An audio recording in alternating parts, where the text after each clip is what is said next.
성경 맥잡기 9째 시간, 우리 창세기로는 창세기 맥잡기 5째 시간 오늘 해보도록 하겠습니다. 맥을 잡는다 그렇게 이야기했기 때문에 한 구절 한 구절 전체를 이제 설명할 수는 없고 3장, 4장, 5장 이렇게 쭉 나가면서 그 각 장의 요지가 무엇인가를 여러분에게 좀 알려드리는 그런 시간을 지금 우리가 갖고 있습니다. 요한계시록 같은 경우는 22장이에요. 그거를 지금 4시간에 했거든요. 근데 이게 창세기는 50장이에요. 그러니까 적어도 요한계시록보다 두 배반은 해야 될 거다. 이렇게 생각을 여러분이 하셔야 되겠고, 또 하나는 창세기는 우리의 믿음의 기초이기 때문에, 그래서 여러 가지 우리의 믿음과 관련된 일이 이 안에 처음부터 나오기 때문에, 그래서 이거를 잘 저와 여러분이 소화를 해야, 그래야 신약 성경과 이 뒷부분을 잘 이해할 수가 있어요.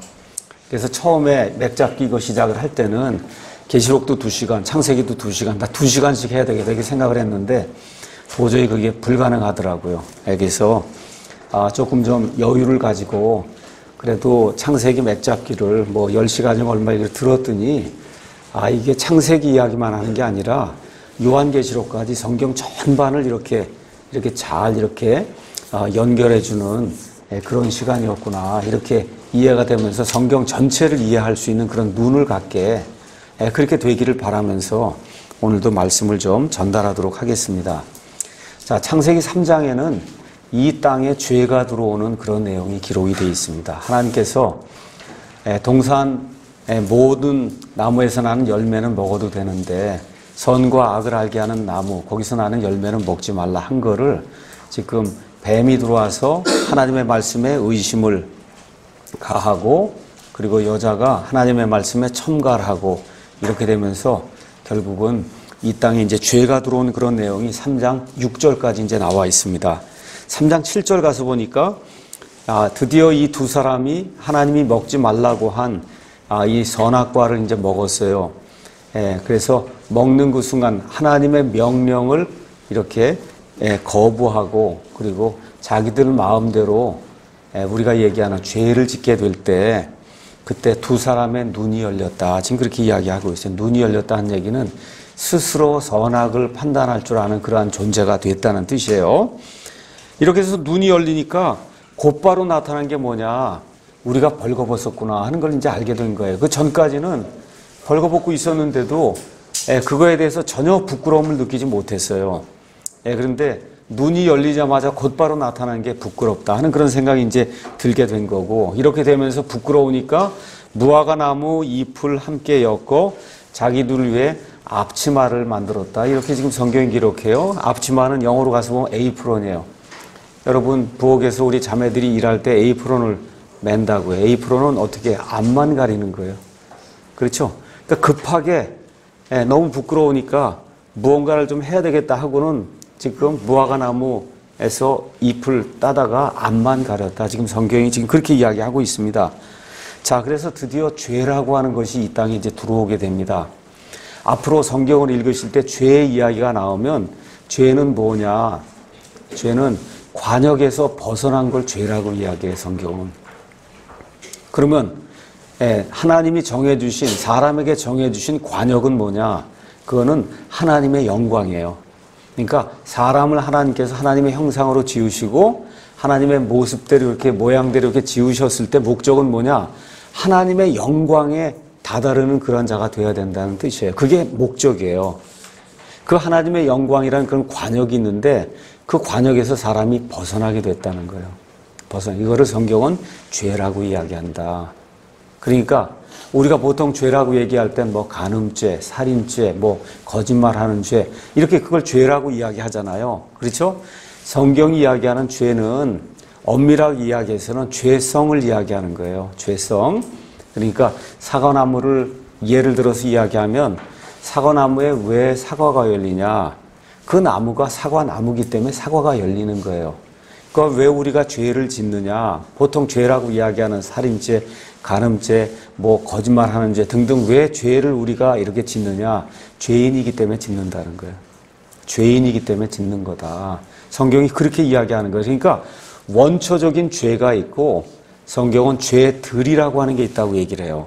원초적인 죄, 그리고 이 원초적인 죄가 사과나무라고 생각하시고 사과나무에 사과들이 막 달리듯이 저와 여러분이 누구나 다 죄인이기 때문에 여러 가지 악한 그러한 죄들을 짓게 된다. 성경이 지금 그렇게 이야기를 합니다.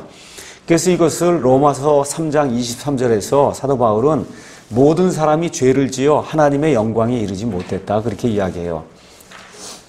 영어로 가서 보면 fall short이라고 그래서 short. 여기까지 길게 long 가야 되는데 짧게 떨어졌다는 거예요. 그러니까 하나님의 영광은 저긴데 거기까지 다다르지 못했다고 지금 이야기하는 겁니다. 자, 그래서 이 세상의 종교들이 추구하는 것은 뭐냐?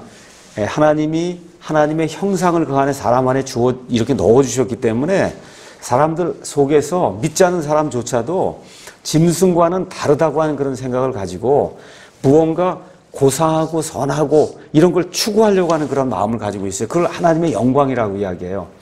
이 영광에 내가 도달하려고 하는데 자기 힘으로 도달하려고 하는 거를 성경은 종교라고 이야기해요. 종교, religion이라는 그런 단어를 써요. 그래서 선행을 통해 죄를 덮거나 죄값을 낮추려고 하는 그런 시도를 성경은 종교라고 이야기한다. 그래서 이런 종교에서는 무지무지 애를 써야 되는 거예요. 무지무지 애를 써야 된다. 어떻게 자기가 죄값을 이렇게 갚기 위해서 애를 쓰는 거예요. 계속해서 애를 쓰는 거, 이런 거를 성경은 종교 행위다, 가인의 종교다. 이제 그렇게 이제 이야기를 합니다. 우리가 믿는 이 기독교는 그런 방식으로는 죄가 해결이 되지 않는다는 거예요. 그런 방식으로 죄가 해결이 되지 않는다. 하나님의 유일한 죄 해결책은 죄가 없는 무엇인가가 대신해서 죽어야 된다는 거예요. 그래서 저와 여러분의 죄값을 담당해야 된다는 게 하나님이 요구하시는 거다. 자, 그래서 지금 아담과 이브가 죄를 지으면서 그 순간 하나님과의 하나님 이렇게 임재해 계신 데서 이들이 분리가 되게 됐어요. 자, 이 죄 사건이 일어나기 전에는 아담과 이브가 하나님하고 직접 말을 했어요. 오늘 이 시간에 나는 하나님하고 직접 말을 한다는 사람이 있으면 빨리 도망가셔야 돼. 없어요, 그런 사람은. 없거든요? 영적으로 기도를 하나님께 드린다든지 말씀을 통해서 하나님의 뜻을 안다든지 이와 같은 의미의 교제는 가능해도 직통으로 여기 있는 어떤 형제하고 이야기하듯이 아담과 이브가 에덴 동산에서 죄 지기 전에 하나님하고 막 이렇게 서로 대화했잖아요. 그런 식의 영적인 교제를 나눌 수 있는 사람은 지금은 없어요. 그러니까 죄를 딱 이 사람이 지은 이후로 바로 그와 같은 교제가 끊어지게 된 거예요. 이거를 영적으로 죽었다. 성경이 그렇게 이야기하는 겁니다. 영적으로 죽어서 하나님과 교제할 수 없게 돼요. 그렇게 되면서 3장 끝에 가면 하나님이 이들을 에덴 동산에서 내쫓습니다. 내쫓아요. 그래서 하나님의 존전, 하나님의 임재에서 내쫓기는 그런 일이 생긴다. 이거를 성경은 죽음이라고 이야기해요. 그러니까 성경이 이야기하는 죽음은 항상 separation, 분리를 이야기하는 거예요. 하나님이 계신 데서 분리가 돼서 추방이 되는 걸 성경은 죽음이라고 이야기한다. 근데 죽는 일이 실제로는 얼마쯤 있다 생겼냐? 아담이 가서 보니까 930년인가 살았어요. 그래서 실제로 그 당시에 에덴 동산이라고 하는 너무 좋은 그런 그 환경 속에서 말 그대로 오염이 하나도 없는 것과 같은 과일을 먹으면서 이 사람들이 사는 동안 아담은 930년인가 살았다고 5장 5절이 얘기해요. 그래서 결국은 어떻게 육신적으로 죽게 됩니다.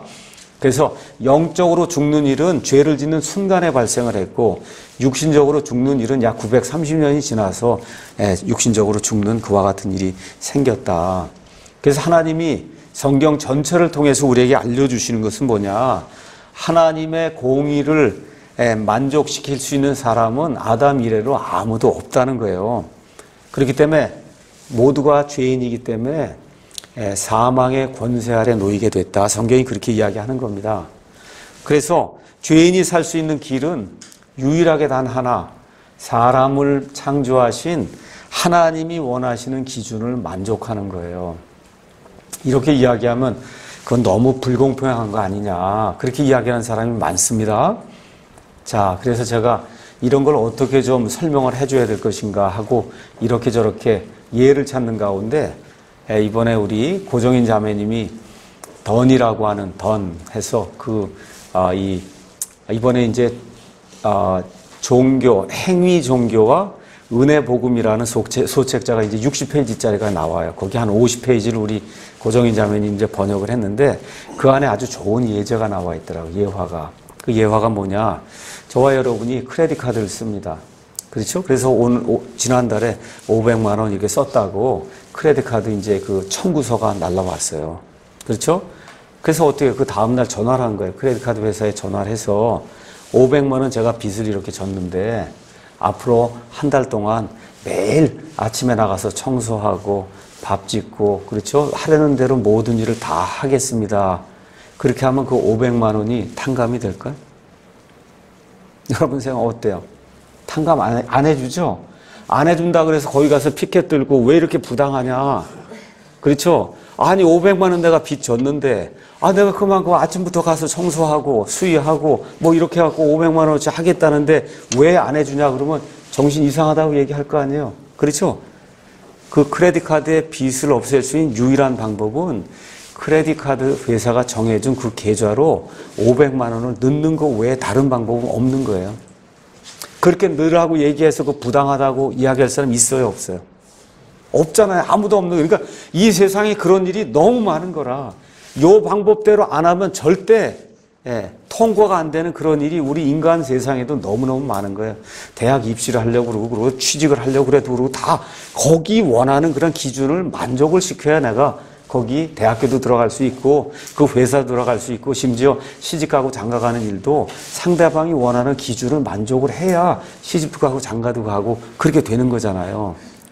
그러면 그걸 만족을 못 시키니까 다른 방법으로 하겠다고 그 얘기해서 안 들어준다고 해서 그게 부당하다고 얘기할 사람 아마 아무도 없을 거예요. 마찬가지예요. 하나님도 저와 여러분을 지으셨어요. 저와 여러분을 창조하셨어요. 그 창조하신 하나님이 내 병을 고치기 위해서는 내가 만들어준 요 기준, 내가 요구하는 이 공의, righteousness, 이거를 내 아들 예수 그리스도의 피를 믿는 오직 그 방법 하나로만 그 기준을 만족시킬 수 있으니 그거를 믿으라고 하나님이 요구한다고 해서 그게 부당하다고 이야기할 수 없다는 거예요. 이해하시겠죠? 그게 지금 성경이 지금 이야기하는 거다. 예. 자, 그러면 병자가 병에서 고침을 받으려면 먼저 뭘 알아야 되겠어요? 병이 있다는 걸 알아야 고칠 거 아니에요. 맞죠? 그 다음에 병이 있는 걸 알았어요. 그 다음에 두 번째 단계는 뭐예요?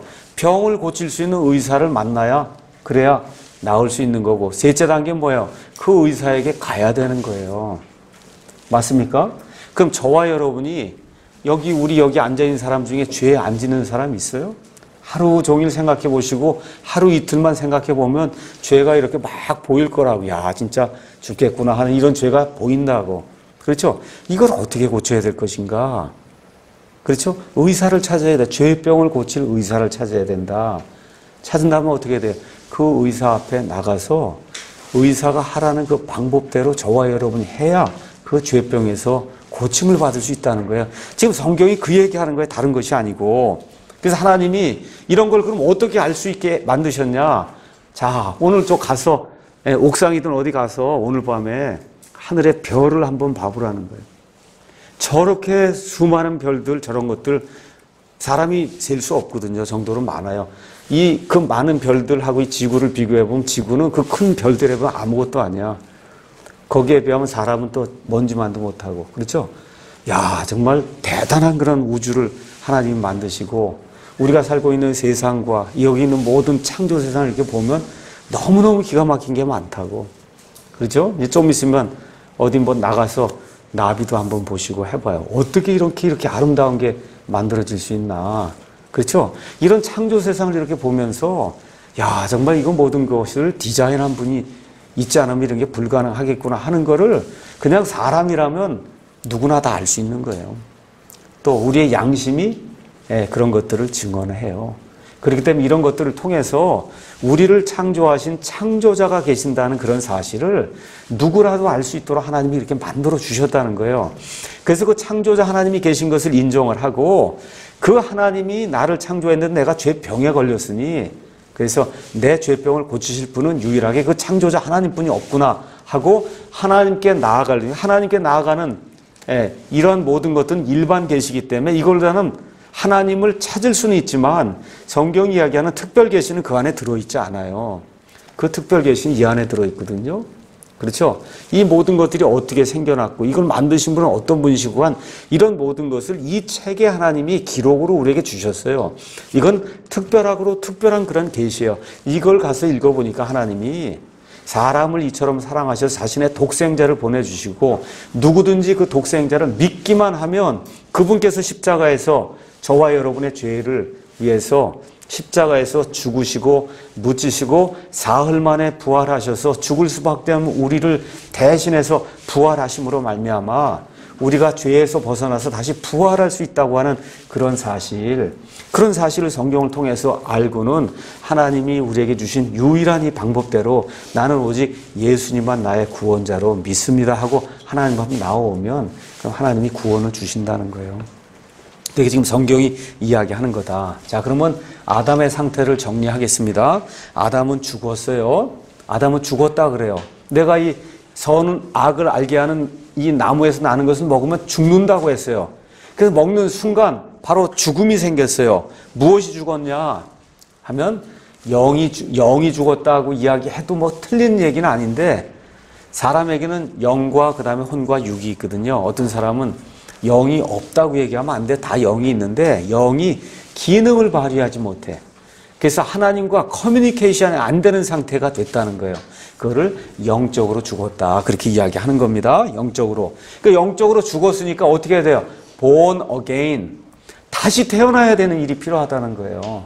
어머니 뱃속에서 한번 태어날 때는 영적으로 죽은 상태로 태어나고 그 다음에 성령님으로 말미암아 born, 다시 태어나는 거예요. again은 하늘로부터 나는 게 필요하다는 거예요. 어머니 뱃속에서 난 건 땅에서 난 거고 저 하늘로부터 다시 나는 게 필요하다. 성경이 그렇게 이야기를 하고 있는 겁니다. 자, 창세기 3장을 읽으면서 저와 여러분이 또 봐야 될 것이 뭐냐? 왜 하나님이 아담이 불순종을 했는데 왜 아담 하나만 이렇게 정죄를 하지? 아담 이후에 태어난 모든 사람은 왜 하나님이 다 죄인이라고 이렇게 정죄를 하냐? 이거 너무 불공평한 처사가 아니냐? 우리가 누구나 다 그렇게 의문을 제기할 수 있잖아요. 그렇죠? 여기에 대한 답을 여러분에게 드리겠습니다. 잘 이해하셔야 돼요. 자, 사람이 죄를 지었어요. 사람이 죄를 지었을 때 죄를 이걸 대속하기 위해서는 퍼펙트한 sacrifice가 필요해요. 완벽한 희생 예물이 필요해요. 짐승은 완벽하지 않아요. 그렇죠? 천사는 죽을 수가 없어요. 그렇잖아요. 풀이나 이런 건 안 되는 거예요. 피를 요구하니까. 그러면 예를 들어 내 죄를 대신하기 위해서 완벽한 sacrifice가 될 수 있는 건 하나님뿐이 없어요. 그래서 성경 가서 보니까 이 삼위일체 하나님 그 세 인격 중에 하나이신 아들 하나님이 그 하나님은 죽을 수 없으니까 사람의 몸을 입고 이 땅에 오셔서 십자가에서 죽었단 말이에요. 그렇죠? 자, 그러면 나를 위해서 예수님이 한 번 오셔야 돼. 저를 위해서. 우리 여기 있는 우리 최영재를 위해서 또 한 번 와야 돼. 이 옆에 있는 자매를 위해서도 와야 돼 하면 여기 이 땅에 지금까지 사는 동안 300억 명, 400억 명이 살면 300억 번, 400억 번을 오셔야 된다고 하나님의 아들이. 그렇죠? 우리가 생각해봐도 이거는 합리적이지 않죠? 하나님 그래서 어떠한 원리를 이용하냐? 로마서에 나오는 거예요. 전가의 원리를 이용하세요. 전가는 영어로 정가가 아니라 전가. 전가는 영어로 imputation 이렇게 돼 있어요. imputation은 남의 계좌로 넣어준다는 뜻이야. 그러니까 아담이 죄를 지을 때 저와 여러분도 아담의 허리 속에 들어가 있었어요. 이미 그 당시에 아담에서 모든 사람이 나왔으니까 아담이 죄를 지을 때 하나님이 아담의 허리 속에 있는 아담 이후에 나올 모든 사람도 다 에덴 동산에서 아담과 함께 죄를 지었다고 하나님이 아담의 죄를 그 이후에 태어난 모든 사람의 계좌에 집어넣었어요. 그래서 모두가 죄인이 된 거예요. 자, 그러면 마찬가지로 예수님이 이 땅에 한 번 오신단 말이에요. 그렇죠? 완벽한 것과 같은 sacrifice, 희생예물로 오세요. 그 예수님의 피를 믿는 그 사람을 어떻게 하나님 보시냐? 역시 전가를 시켜주셔서 예수님이 한 번 오셔서 완벽한 희생물로 한 번 죽으시고 묻히시고 부활하신 그 사실을 믿기만 하면 그 예수님의 의를 저와 여러분의 계좌에 넣어주시는 거예요. 그럼 예수님이 몇 번 오시면 돼요? 한 번 오시면 되는 거예요. 한 번. 이게 하나님의 계획인 거라. 알겠죠? 그래서 성경은 임퓨테이션, 전가라고 하는 그런 원리를 사용해서, 그래서 지금부터 한 6,000년 전에 아담이 죄를 지을 때 나도 같이 죄를 지었고, 저와 여러분이 구원, 예수님이 이 땅에 오셨다는 그런 사실을 깨닫고 하나님의 말씀을 듣고, 그리고 예수님 말씀대로 내가 죄인이라는 그런 사실을 제가 깨닫고 하나님께로 나아갑니다 하고 내 자신을 하나님께로 내어드리며 예수님을 맞아들이는 그 순간에 예수님이 십자가에 죽으실 때 내 옛사람도 같이 죽은 거예요. 알겠죠? 그래서 예수님 그래서 땅에 묻히실 때 내 옛사람도 같이 묻힌 거예요. 예수님 부활하시 일어날 때 우리가 새 사람으로 같이 일어나는 걸로 하나님이 전가를 시켜주는 거다. 아시겠죠? 이 전가의 원리를 잘 이해해야 창세기 3장을 읽은 다음에 우리 가서 로마서를 가서 보겠습니다. 로마서 5장. 로마서 5장 12절. 그러므로 한 사람으로 말미암아 죄가 세상에 들어오고 죄로 말미암아 사망이 들어왔느니 한 사람이 누구예요? 아담입니다. 이와 같이 모든 사람이 죄를 지었으므로 사망이 모든 사람에게 임하였느니라. 뭐예요? 아담의 죄를 모든 사람에게 전가했다는 얘기예요. 맞습니까? 로마서 5장 12절. 아담 한 사람의 죄를, 그렇죠? 그 이후에 모든 사람에게 하나님이 전가해서, 그러니까 모든 사람이 죄를 지었단 말이에요. 맞죠? 그렇죠? 15절. 그러나 거저 주시는 이 선물, 예수님의 이 선물은 또한 그 범죄, 아담의 범죄와 같지 아니하니 이는 한 사람의 범죄를 통해 많은 사람이 죽었어요. 전가의 원리를 따라 죽었단 말이에요. 그랬는데 하나님의 은혜와 또 한 사람 예수 그리스도에 의한 은혜로 말미암는 선물은 더욱더 많은 사람에게 넘쳤다는 이것도 전가의 원리예요. 전가. 그렇죠? 예. 그 다음에 17절. 한 사람의 범죄로 말미암아 사망이 한 사람을 통하여 군림했어요. 누구? 아담 때문에. 그렇죠? 전가가 됐단 말이에요. 은혜와 의의 선물을 넘치게 받은 자들은 한 사람 예수 그리스도를 통하여 더욱더 생명 안에서 군림한다는 거예요. 이러한 원리를 이해하지 못하면은 그러면 이 복음을 이해하기 어려운 거예요. 그래서 창세기 3장은 로마서 5장하고 이렇게 지금 대비가 되면서 이게 나오고 있는 거다. 첫사람 아담, 그렇죠. 첫째 아담, 둘째 아담. 하나님이 첫째 아담의 죄를 모든 사람에게 전가시키고 그 다음에 둘째 아담 예수님을 믿는 사람에게는 예수님의 의를 그 사람의 계좌에 넣어주신다는 거예요. 이해하시겠죠? 예. 그래서 이 내용을 19절 한 사람의 불순종으로 말미암아 많은 사람이 죄인이 된 것 같이 전가가 됐단 말이에요. 한 사람의 순종, 그 뒤에 한 사람은 누구예요? 예수님. 순종으로 말미암아 많은 사람이 의로운 자가 된다. 이게 지금 성경이 이야기하는 전가의 원리다. 이 내용하고 그래서 창세기 3장하고 이렇게 매칭을 해야 그래야 로마서를 이해할 수 있는 거다. 로마서를.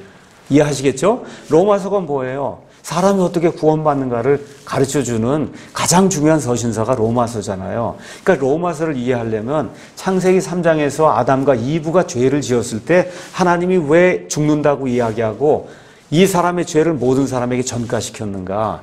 그게 하나님의 놀라운 구원 계획이라는 거. 이거를 저와 여러분이 이해를 해야 됩니다. 그래서 성경은 항상 둘째 사람을 중요하게 이야기하는 거예요. 첫째 아담이 망쳐놓은 거를 둘째 아담이 복원하는 거란 말이에요. 그렇죠? 가서 보니까 가인과 아벨, 그렇죠? 첫째와 둘째입니다. 에서와 야곱, 첫째와 둘째예요. 그 다음에 야벳과 셈도 둘째 아들입니다. 첫째 아들이 아니에요. 므낫세와 에브라임, 둘째 아들 에브라임을 하나님이 크게 쓰시고 아브라함도 형이 있어요. 형의 이름이 하란이에요. 하란과 아브라함도 둘째 아들이에요. 그 다음에 사울과 다윗도 둘째 왕이에요. 이런 가운데 성경 전체 신구약을 가서 보니까 첫째 아담이 있고 예수님이 둘째 아담이다. 그래서 둘째를 이 인간의 그 구속사에서는 항상 둘째를 중요하게 하나님이 생각하시는 거다. 그래서 구약, 신약도 둘째예요. 맞습니까? 그렇게 돼 있는 거예요. 이렇게. 그래서 그런 내용들을 이해를 해야 왜 자꾸 하나님이 둘째만 쓰실까? 첫째는 나쁘다는 얘기 아니에요. 예, 구속사적인 측면에서 둘째 아담, 첫째가 망친 거를 둘째가 회복하는 그런 구조로 성경이 나와 있기 때문에 그래서 둘째를 계속해서 하나님이 쓰시는 거다. 이렇게 이해를 하시면 되겠습니다. 자, 그 다음에 이제 창세기 3장을 가서 보시면 3장 15절에 메시아 이 예언이 구체적으로 처음 성경에 기록해요. 그러니까 저와 여러분이 어떤 사람에게 가서 복음을 선포하려고 할 때 그래도 적어도 창세기 3장 15절에 여자의 씨를 하나님이 주신다고 하는 이와 같은 메시아 예언 정도는 이해를 해야 된다. 내가 너와 너는 뱀이에요. 뱀과 여자 사이에 또 내 씨와 그녀의 씨, 여자의 씨 사이에 적개심을 두리니 그 씨는 내 머리를 상하게 할 것이요 너는 그의 발꿈치를 상하게 할 것이다. 이렇게 해서 마귀가 멸망받는 그와 같은 일에 대해서 하나님이 누가 하세요? 메시아가 와서. 그래서 여러분 이거 그대로 두고 갈라디아서 4장 4절을 이렇게 가서 보시면 갈라디아서 4장 4절에 이렇게 이제 기록이 되어 있습니다. 그러나 충만한 때가 이름에 메시아 약속을 주셨어요. 근데 메시아 약속이 충만한 때가 돼야 이루어져요. 하나님께서 자신의 아들을 보내사 여자에게서 나게 하시고 이거 딱 나오면 창세기 3장 15절에 그 여자의 씨를 이야기하는 거구나. 이해하시겠죠? 예. 그렇게 이제 여러분이 이제 보시면 됩니다. 자, 이게 끝난 다음에 3장에서 하나 더 볼 것은 3장 21절. 자, 이 두 사람이 드디어 죄를 짓자마자 한 일이 뭐야? 종교 행위를 한 거예요. 자기 힘을 가지고 자기의 수치를 가리려고 했는데 이 수치 가리니 얼마나 우스워요. 뒤돌아보면 다 보이잖아. 지금 앞만 가렸으니. 그렇죠? 하나님께서 이들의 수치를 가려주시기 위해서 3장 어디 가서 보냐? 가서 보니까 21절에 주 하나님께서 또한 아담과 그의 아내에게 가죽옷을 만들어 입혔다. 가죽옷을 만들고 영어로 가서 코트를 만들어 입혔어요. 코트를 만들어 입히니까 다 가려주신 거죠. 부끄러운 부분을 다 가려주신다고. 자, 여러분 그러면 가죽으로 옷을 만들려면 누가 죽어야죠? 그렇죠? 누가? 짐승이 죽어야 된단 말이에요. 그러니까 이 부끄러운 수치를 가리기 위해서는 죄가 없는 무언가가 죽어야만 된다는 것을 하나님이 지금 시청각 교육으로 아담에게 가르쳐 준 거예요. 아담과 이브에게 앞으로 내 앞에 나올 때는 너 다 죄 있는데 내 앞에 나올 때는 죄가 없는 무엇인가를 반드시 가지고 나와야 된다. 내 아들, 딸들에게도 가르치고 손주들에게도 가르치고 내 앞에 나올 때는 죄가 없는 무엇인가를 갖고 나와야 내 앞에 나올 수 있다. 하나님이 가르쳐 주시는 거예요. 그래서 뭔지는 몰라요. 그렇지만 성경 전체 흐르는 그런 맥을 봐서는 어린 양을 죽였을 것이다. 우리가 그렇게 추측을 해볼 수가 있습니다. 그래서 성경의 속죄의 원리는 대신 속죄예요.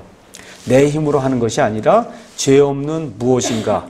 그러니까 구약시대에는 짐승이 충만한 때가 이르렀을 때는 하나님께서 이 땅에 사람의 몸을 입고 오셔서 단 한 번 영원 무궁토록 완벽한 희생예물이 되셔서 한 번에 저와 여러분의 모든 죄를 완전히 제거하시는 그런 일을 하신다. 이해하시겠죠? 그거를 영어로 vicarious death라고 얘기해. 대속의 죽음이다. 대신 죽는 거예요. 예수님이 이걸 대신 속죄 그렇게 이제 이야기하는 겁니다. 그래서 이제 창세기 3장에서는 죄를 이해해야 되고 그 다음에 그 끝난 다음에 대신 속죄도 이해해야 되고 그 다음에 전가를 이해해야 되고 메시아를 이해해야 되고 이런 것들을 이해를 해야 그래야 나중에 이 복음서에 이게 여러 가지 이야기가 나오고 서신서에 이 복음 이야기가 나올 때 성경 전체를 살펴볼 수 있는 그런 눈을 가질 수 있는 거다. 자, 이제 4장으로 넘어갑니다. 4장에는 가인과 아벨 이야기가 이제 나오는 거예요. 그 가인과 아벨 그 이야기가 4장 중에 3절에서 5절이 중요한 얘기입니다. 시간이 흐른 뒤에 가인은 땅의 열매 중에서 이제 여기 가서 보니까 4장 1절에 아담이 자기 아내 이브를 알매 이랬어요. 우리 개역성경은 동침했다 이랬단 말이에요. 영어나 히브리 말은 이거를 know라는 단어를 썼어요. 안다. 알겠죠? 남자와 여자가 이렇게 육체관계를 맺고 그리고 아이를 낳고 하는 그런 걸 안다고 썼어요. 그러니까 친밀하게 아는 거예요. 그렇잖아요. 부부처럼 친밀하게 모든 걸 아는 사람이 어디 있어요? 이 땅에 사람이 많은데 자기 아내와 자기 남편만큼 더 친밀하게 아는 사람이 없지요. 그렇죠? 그래서 그걸 안다고 하는 그런 단어를 썼어요. 그래서 저와 여러분이 하나님도 그렇게 아셔야 돼. 그래, 그렇게 아셔야 돼. 그래서 아는 게 가장 중요한 거예요. 그래서 영생은 이것이니 그들이 유일하신 참 하나님이신 아버지와 아버지께서 보내신 자 예수 그리스도를 어떻게 아는 게 영생이에요. 아는 게. 그래서 know라고 하는 그런 단어가 히브리 말이나 아니면 이 영어에서 대단히 중요한 말이에요. 대단히 중요한, 우리말에서도 물론 중요한 말이고, 이래서 이제 가인과 아벨을 이제 낳는 그런 얘기가 이제 나오고, 시간이 한참 지나서 모르긴 해도 이 사람들이 뭐 30살이 그렇게 됐을 때 이제 희생 예물을 가져오는 그런 내용이 그 안에 있습니다. 그렇죠? 그래서 가인은 땅의 열매 중에서 주께 헌물을 가져왔고, 아벨도 자기 양떼의 첫 새끼들과 그것들의 기름 중에서 갖고 왔으니 죽여서 갖고 온 거죠. 피를 흘리지 않고 기름 뺄 수 있어요? 양의 기름이란 못 뺀단 말이에요. 그래서 피를 갖고 온 거예요. 그렇죠? 자, 주께서 아벨과 그의 헌물에는 관심을 가지셨으나 가인과 그의 헌물에는 관심을 갖지 아니하셨으므로 가인이 몹시 분을 내고 그의 얼굴빛이 변했다. 자, 여기 4장에서는 종교가 뭐고 복음이 무언가를 우리에게 보여주는 거예요. 가인은 철저한 종교인이에요. 지금식으로 얘기하면 주일 성수하고 11조하고 어려서도 교회 다니는 그런 사람이에요. 아버지를 통해서 아담이 쫓겨나면서 하나님이 가죽옷 만들어주면서 반드시 짐승의 피를 흘려야 된다고 누누이 가르쳐 줬음에도 불구하고, 그렇죠? 어떤 예물을 드려야 된다는 거, 그거 다 알매도 불구하고 그냥 내가 원하는 대로 내 거에 가장 최선의 것을 드리면 하나님이 이걸 받아주시겠지 하고 자기 걸 갖고 나온 거예요. 이거를 성경은 종교라고 이야기한다. 알겠죠? 그러니까 잘 이해하셔야 돼요. 내 걸 가지고 내가 할 수 있는 건 최상의 걸 갖고 와도 하나님이 아니라 그러면 아닌 거예요. 우리가 이제 나중에 여기서 이제 시집 안 가고 해서 애들을 낳고 있어요. 애가 이제 크고 그러면 부모에게 뭐 해주겠다고 뭐 갖고 온다고요. 그런데 자기가 좋아하는 거 그냥 갖고 와봐야 무슨 소용이 있어요. 어머니 아버지가 좋아하는 걸 갖고 와. 물론 받아요. 이 세상에 아버지 어머니는 받긴 받지만 어머니 아버지가 원하는 걸 해야 된단 말이에요. 그렇잖아요. 네. 하나님 마찬가지예요. 정해놨어요. 뭘 갖고 오라고 정해서 하나님이 피를 갖고 오라 그랬잖아요. 피. 그거 외에는 속죄의 길이 없다고 하나님 말씀해 줬는데도 불구하고 가인은 자기 것 중에 최고, 지금 제가 다시 얘기해요. 11조 많이 드리고 뭐하고 주일 매일 하고 이거 하면 하나님이 받아주시겠지 하는 문제가 된다는 거예요. 그렇죠. 그거는 구원받은 이후에 하나님의 은혜가 감사해서 주일에도 성수를 하고, 그렇죠. 헌금도 드리고 주일 봉사도 하고 이게 이렇게 바뀌어야지. 예, 그것이 없이 가인처럼 그래도 내가 열심히 하면 하나님 날 받아주시겠군요 하면 그러면 지옥행이다. 지금 성경이 그 얘기를 하고 있는 겁니다. 여기서. 자, 그래서 하나님이 원하시는 것은 한마디로 피예요. 그래서 이집트에서 하나님께서 이스라엘 백성을 건져내실 때도 하나님이 내가 어린 양의 피를 보면 그러면 어떻게 넘어간다고 얘기하잖아요. 넘어간다고. 그렇죠? 어린 양의 피가 없는 집은 들어가서 죽음의 천사가 다 사람 이 장자를 죽였고, 그렇죠? 예, 죽음의 천사가 이 피를 보면 넘어간단 말이에요. 그래서 이스라엘 백성 가운데 또 이집트 사람들 가운데도 하나님의 말씀을 액면 그대로 믿고 피를 문에다가 뿌린 집은 죽는 일이 생기지 않았고, 파라오의 이 마다들부터 시작해서 이집트에서 피를 뿌리지 않은 집에 거하는 모든 장자는 죽임을 당하는 그런 일이 이제 생겼다. 그렇죠? 그래서 이 내용을 이야기해 주는 게 히브리서 11장 4절에 있습니다. 그래서 성경은 성경으로 푼다. 히브리서 11장 4절, 히브리서 11장은 믿음장이에요. 믿음장. 처음부터 끝까지 구약시대에 우리 믿음의 선조들이 어떠한 믿음을 가졌느냐. 그래서 믿음의 선조 중에 가장 먼저 나온 사람이 대표로 지금 누가 아벨이 나오는 거예요. 11장 4절. 믿음으로 아벨은 가인보다 더욱 뛰어난 희생물을 하나님께 드리고 그것으로 말미암아 자기가 의롭다는 증거를 얻었으니 하나님께서 그의 예물들에 대하여 지금도 증언을 하신단 말이에요. 가인도 최상의 것 드린 겁니다. 그렇죠? 최상의 것 드린 거예요. 가인도. 그런데 뭐예요? 여기 가서 더욱 뛰어난 희생물, 뭐예요? 하나님이 받으실 수 있는 희생물, 피의 희생물을 드렸다는 겁니다. 그것으로 말미암아 의롭다는 증거를 보였다는 거예요. 그러니까 하나님이 의롭다고 하는 거는 다른 거 없어요.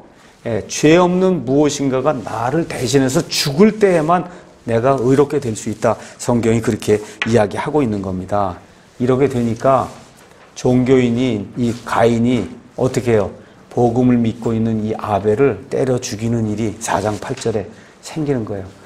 그래서 지난 과거의 한 6,000년 동안의 역사가 뭐냐, 이 성경 가서 읽어보시면 하나님의 믿음을 가진 사람들을 이 세상의 어떤 그 마귀의 종교를 가진 그런 사람 계속해서 탄압하는 거예요. 딴 거 없어요.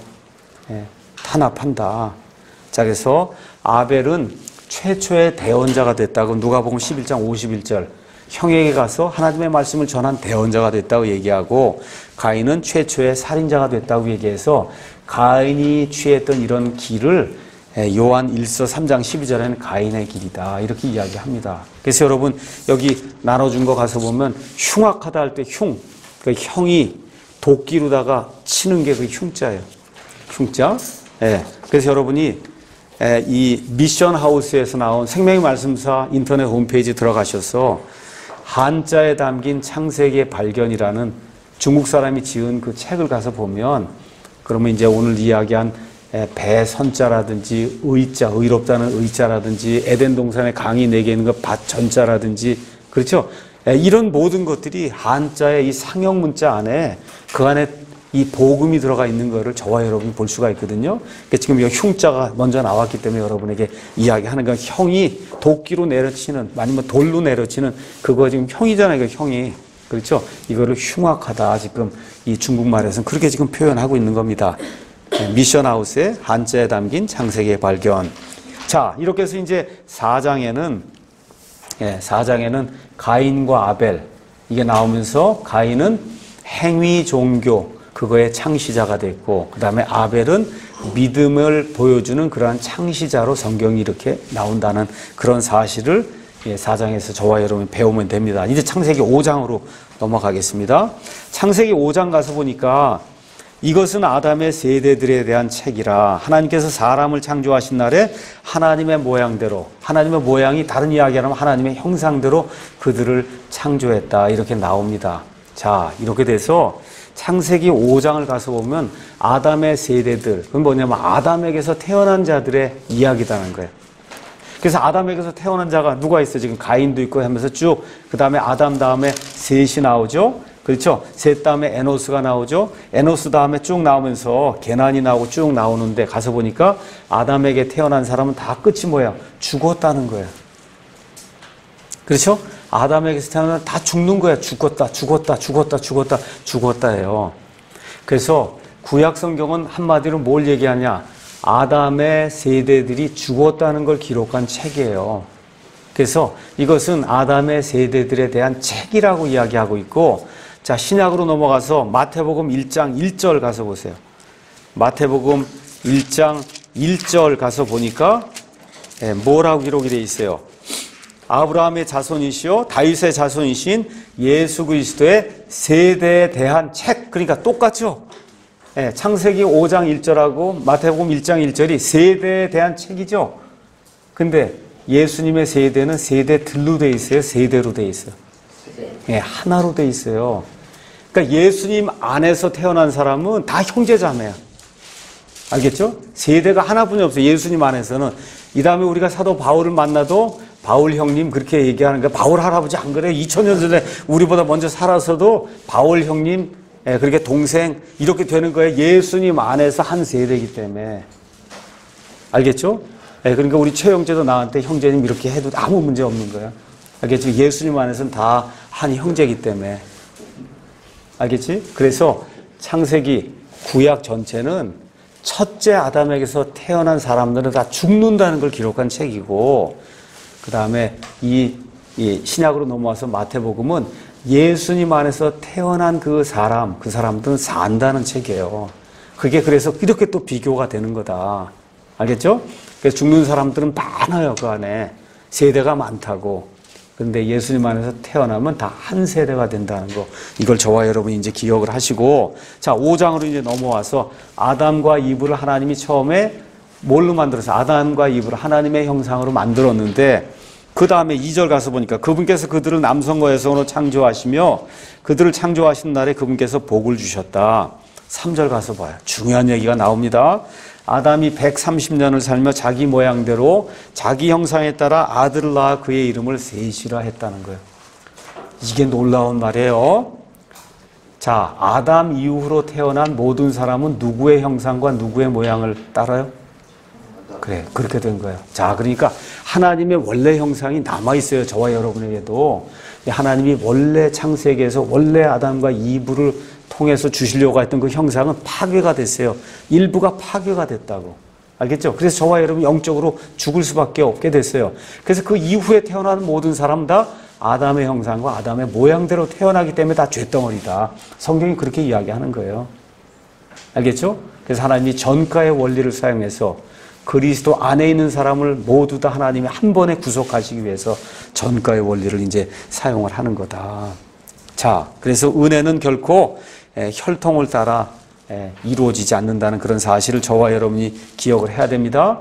그래서 아담이 죄를 지을 때 우리도 다 아담의 허리에 있었다. 그렇게 성경이 이야기하는 겁니다. 그 다음에 가서 보니까 5장에 누구는 몇 살을 살고 누구는 몇 살을 살고 누구는 몇 살을 살고 다 죽었다고 하는데 죽었는데 가서 보니까 몇 살을 주로 살아요? 900에서 969세까지 살죠? 맞습니까? 예, 이거 그 당시 100년은 지금의 10년일까요? 아니요. 있는 그대로 진짜 969세를 사는 겁니다. 969세. 예, 그 969세가 안 되면 문제가 많이 생긴단 말이에요. 저기 9절 가서 보면 에노스는 90년을 살며 이걸 9살이라 그러면 큰일 난다고 이게. 90년에 개난을 낳았다니까 9살에 안 되잖아요. 이건 아닌 거예요, 이게. 그래서 있는 그대로 믿어야 이제 되는 겁니다. 그 당시에는 모든 환경이 거의 퍼펙트한 그런 환경이기 때문에 그래서 969세까지 사람들이 살았다. 이런 내용을 여러분이 기억하고 또 여기 가서 보면 아담 이야기가 나오는데 아담의 아들로서 이름이 기록된 사람은 누구 있어요? 가인과 아벨과 그 다음에 누가 있어요? 셋만 있으니까 그럼 이 셋만 낳나 보다. 아니에요. 자, 5장 4절 가서 보니까 아담이 셋을 낳은 뒤에 생애는 800년이었으며 그가 아들, 딸들을 낳았더라 그랬잖아요. 그렇죠? 그러니까 아담이 우리가 알지 못하는 많은 아들, 딸들을 낳았단 말이에요. 그래서 가인의 아내도 또 여기 나와 있는 셋의 아내도 다 누구예요? 자기 시스터, 자매들을 취해서 아내를 이렇게 취하게 되는 그와 같은 일들이 이제 생겼고 아담은 몇 년까지? 930년까지 살았다. 성경이 이제 그렇게 이야기합니다. 자, 5장 21절에서 27절엔 에녹 이야기가 나와요. 에녹은 365년 동안 하나님과 동행하다가 하나님이 채워서 트랜슬레이트 시켰어요. 저쪽으로 옮기니까 그러니까 그가 더 이상 있지 아니하였다. 성경이 그렇게 기록하면서 히브리서 11장 믿음장에 가도 거기에 에녹 이야기가 또 나옵니다. 믿음으로 경건하게 살게 될 때 하나님이 죽음을 보지 않고 이 사람이 하늘로 채어 올라가도록 그렇게 만들어 주었다. 그래서 어느 면에서 휴거의 예표가 되는 그런 인물이다. 그 다음에 누가 나오냐 하면 무두셀라가 나옵니다. 무두셀라의 뜻은 뭐냐? 죽을 때 그것을 보낼 것이다. 이런 뜻이에요. 무두셀라가 죽을 때 그것을 하나님이 보낸다는 게 그게 뭐냐 하면 노아의 홍수예요. 노아의 홍수. 그래서 노아가 600세 때에 노아의 홍수가 일어났는데 바로 그 해에 무두셀라가 죽습니다. 성경 가서 연대기를 가서 보면 그래서 969세로 성경에 나와 있는 최장수 인물이 무두셀라다. 무두셀라 다음에 누가 나오냐? 5장 28절에서 이제 32절에 가서 보면 노아의 아버지 라멕이 나와요. 라멕. 자, 그 이후에 드디어 노아가 나오는데 노아는 이름이 안식이란 뜻이에요. 자, 그래서 셋의 후손들이 이제 안식을 취하기 위해서 지금 라멕이 아들을 낳고는 이제 좀 안식 좀 해야 되겠다. 이렇게 생각을 하고 이름을 노아라고 이제 부르게 된 겁니다.